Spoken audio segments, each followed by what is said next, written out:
If you are watching this video right now, this video is meant to find you kung ikaw ay isang air sign.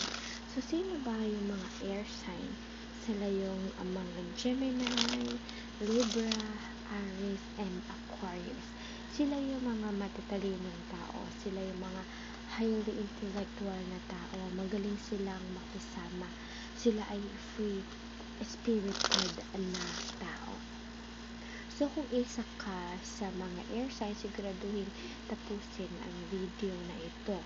Kung ikaw naman ay isang fire sign, earth sign, or water sign, make sure to click the follow button and subscribe button dahil mapapanood mo sa susunod na video ang para sa'yo. This is your general reading for the month of April. So, ano ba ang mayayari sa mga air sign na katulad ng Gemini, Libra, and Aquarius ngayong Abril? So, sabi dito, ikaw ay may angking swerte o taglay na swerte. Ngayong buwan ng Abril, you got the Wheel of Fortune. So, if you are planning to travel, go abroad, travel abroad, apply abroad, this is the perfect time na gawin mo ito dahil magiging successful yan. You have earned every one of your success. So, nandito ngayon sa palad mo yung swerte na mag-abroad, yung swerte pagdating sa kaperahan. Sabi dito ay successful din ang iyong financial aspects ngayong Abril. Mag-ingat ka lamang para sa mga ibang signs or sa ibang mga tao na Aries, Gemini, Libra, and Aquarius. So, sabi dito you got the Justice card. So, again, this is a general guidance.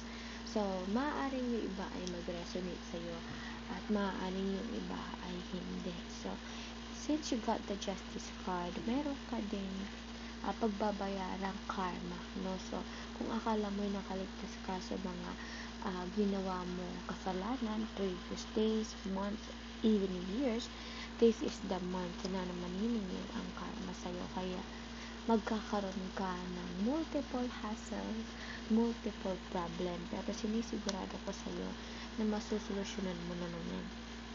So, this is in terms of work-related, business-related.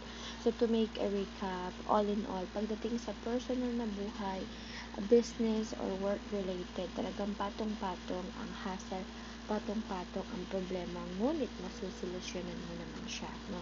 Yun ay dahil sa iyong karmic aura na meron. So, pagbabayaran mo ngayong Abril yung mga kasalanang nagawa mo previous months or years, or which we called bad karma. But again, if you're planning to travel abroad for vacation lang, if your plans to apply abroad, this is also the perfect time for you to do it dahil magiging successful yan. And you got the Wheel of Fortune card pagdating sa abroad at pagdating sa kaperahan. Sana ay nag-resonate sa'yo ito at sa mga positibo na nanditong mensahe, please claim or please comment, I claim to receive the positive auras and energy, and I rebuke the negative energy of this reading. At kaya naman siguraduhin i-share ang video na ito dahil sinisigurado ko na babalikan mo ito. At tandaan mga kapatid, follow and subscribe to get free spells and guidance.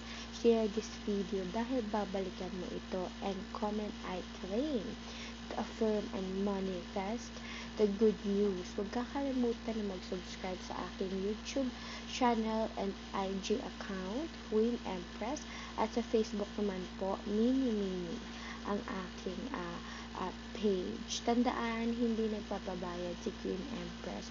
All guidance are free. So, kung hindi ito ang iyong element, siguraduhin mag-subscribe at mag-follow dahil yung fire sign, earth sign, at water sign na ang susunod. Hanggang sa muli and stay blessed!